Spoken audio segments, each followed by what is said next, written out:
haddaad maqasho ka waran golaha wasiirada Soomaaliya ayaa u codeeyay oo ogolaaday in Somaliland gooni u go'do haddii aad maqasho ka waran arrinta dabcan waa dareemi karaa waa arrin la yaab leh laakiin waa arrin suuragal ah inay dhacdo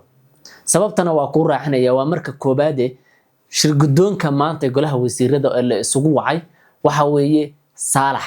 waa ra'iisul wasaare ku xigeenka Soomaaliya maalmo dhow shir jaraa'id maruu qabanayna hadalladu ku hadlay waynu wada maqlaynay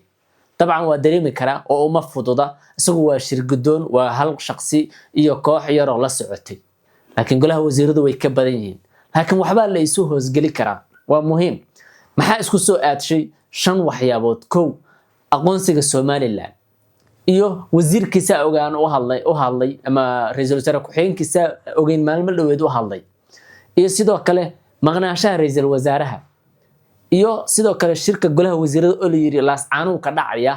haddana shir degdeg ah la soo hoosgaliyay maxaa soo hoosgaliyay waliba maxaa laga hadlayaa midnimada Soomaaliya ee shirkan looga hadlaya isagaana shir gudoominaya xilliyada nabadu jirto xaaladu waa caadi isi shir gudoomin waa la isdhahaa laakiin xilliyada crisis ku jiraan la isma aamino xilligan oo kale waa xilli khatar ah waxaan kale ognahay dhagarta yuhuudda iyo sidii wax hoos u galiyaan oo dadka uga soo dhaxbaxaan waa la ogyahay uga dhaxadlaan waa la dareensan yahay ra'iisul wasaare ku xigeenkuna maalin dhow shir jaraa'id u qabtay aanan bulshada Soomaaliyeed haddaan nahay ku farxin oo la dareemayo inuu ugu carab laalaadinayo aqoonsiga Somaliland markii shirkaas uu soo dhamaaday cidii u jawaabtana waxa ay ugu wada jawaabeen waa la arkayay iyo abaabulka ay wadeen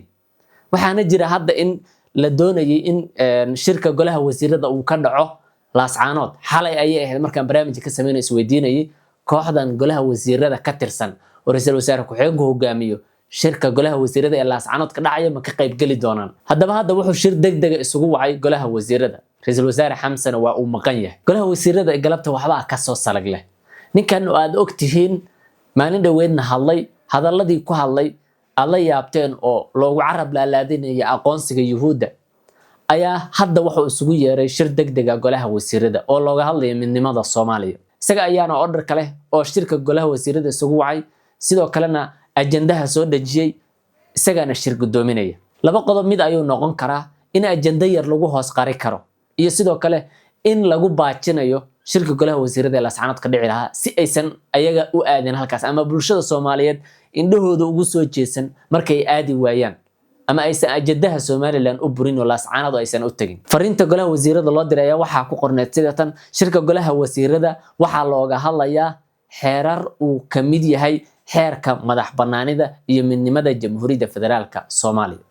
laakiin waxba lagu hoos qarin karaa hadaba hal digtoonaade maxaa isku soo aadiyay weeye su'aasha la isweydiinayo in uu shir gudoon noqdo ra'iisul wasaare ku xigeenka oo ogeyn maandhow sida uu hadlayay iyo sidoo kale Xamsan maqnaashihiisa iyo sidoo kale in laga hadlayo xeerka midnimada Soomaaliya iyo sidoo kale in waxa weeye aanu ognahay dhagarta yuhuudda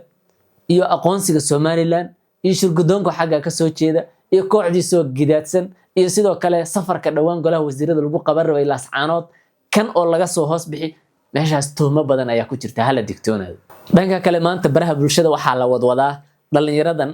macnaha beejaj waxay samaysteen beejajkoodii ay waxay u bedeleen magacyo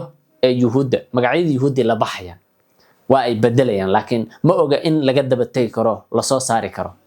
waxay la baxeen magacyada yuhuudda waxay fulinayaan oo ay faafinayaan aragtida yuhuudda waxay ku qorayaan luqadaha cibrowga oo iyagoo ay isticmaalayaan waxay ku qorayaan aragtida iyo ay waxyaabaha uu damacsan yahay ciro ayagoo halka uga ololeynaya laakiin beejijku beejij Soomaaliya marka hore ahaayeen haddana waa beejij yuhuud ayaa loo maleynaya qofku markuu arko laakiin qofkii dib u raaca wuxuu ogaanayaa xilliga magaca laga bedelay iyo waagi hore waxa uu qaban jiray beejkani hadda kan oo kale magaca yuhuudda loo bedelay calankoodiina waa la saaray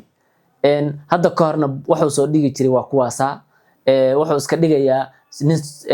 Israa'iil jooga oo waxa weeye Somaliland arrimeeda ka hadlayo iska dhigaya ama wariye Israa'iili ah oo arrimaha Soomaaliya ka faaloonaya hadda tusaalahan beejkan oo kale u soo qaadano beejkan magac ugu horeeyay lagu sameeyay wuxuu ahaa dalkaabe waxa loo bedelay kaabe walaal waxa loo bedelay hadana mar kale kaaba walaal waxa loo bedelay daaci bilan waa xilligaas oo followers dabcan lagu raadsanayo markaas wixii ka dambeeyana page wuxuu isu bedelay Israa'iili magacyo Israa'iili oo kici karin oo isu bedelay sida aad aragtaan hadaba dhalinyaradani waxay ka shaqeynayaan ma yaqaanin laakiin kulli waxa ay ka tahay qadiyad ahaan ay dabcan ka tahay laakiin waa wax hadda baraha bulshada maanta lagu hadalayo oo lagu maadsanayo hadaba adiga kula tahay in barnaamijkan sameynayaan oo pages sida oo bedelayaan madaxweyne Cirra ma cid taabacsana hadaba adiga aragtida oo muhiim xaq oo seefalada nuureeb oo salaam calaykum